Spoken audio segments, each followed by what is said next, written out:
Welcome to another blog. এটা আমাদের কলকাতার অস্তিত্ব, আমাদের কলকাতার একটা অন্যতম বিশেষ আকর্ষণ শ্রীভূমি স্পোর্টিং ক্লাবের একটি পুজো আপনাদের সামনে তুলে ধরছি। তো গতকাল রাত্রে আমরা ঘুরতে ঘুরতে রাস্তার বিভিন্ন প্রান্তে আমরা শ্রীভূমি স্পোর্টিং ক্লাবে পৌঁছে যাই এবং শ্রীভূমি স্পোর্টিং ক্লাবের কিছু ভিডিও, কিছু ফুটেজ আপনাদের সামনে তুলে ধরছি। আপনারা দেখতে পাচ্ছেন এই মুহূর্তে শ্রীভূমি স্পোর্টিং ক্লাবের সামনে থেকে। তো কলকাতার অস্তিত্ব, কলকাতার বিশেষ বিশেষ দর্শনীয় স্থানের মধ্যে থেকে দুর্গাপুজো একটা বাঙালির কালচারের সাথে ওতপ্রোতভাবে জড়িত হয়ে আছে, আপনারা সবাই জানেন।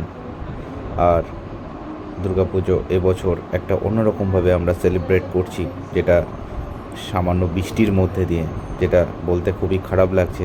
এবছর এতটাই বৃষ্টি হচ্ছে যে দুর্গাপুজো সেলিব্রেশনটা ঠিক আসছে না। যাই হোক, যতই হোক, দুর্গাপুজো তো দুর্গাপুজোই হয়। মাকে তো বছরে একবারই পাই আমরা, তাই ভক্তি ভরে আবারও আমরা মাকে ডেকে নিয়ে আসি আমাদের কাছে বারে বারে। এটাই বলবো, মা সবাইকে সুস্থ রেখো, ভালো রেখো, আর তুমি আবারও আসো, বারে বারে ফিরে এসো। দেখতে পাচ্ছেন প্যান্ডেলের সামনে, প্যান্ডেলটা অসাধারণ সুন্দর করেছে, অসাধারণ।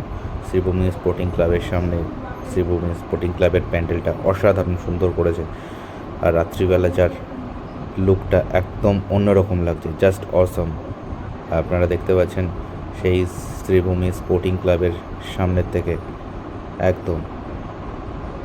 তো এখানে রাত্রিবেলা যেহেতু আমরা 3টে সাড়ে 3টে নাগাদ ভিজিট করেছিলাম, যদি ওটা রাত নয়, ভোর 3টে সাড়ে 3টে নাগাদ ভিজিট করেছিলাম, তো এখানে মানুষের ভিড় অতটা ছিল না যদিও, তো তারপরেও আমরা শান্তিভাবে দেখতে পেরেছিলাম। অতটা ভিড় দেখতে পাচ্ছেন ছিল না, কিন্তু এটা যদি আপনি সন্ধেবেলা নাগাদ আসেন তো এখানে আপনি পা রাখতে পারবেন না, এতটাই ভিড় হয় এখানে।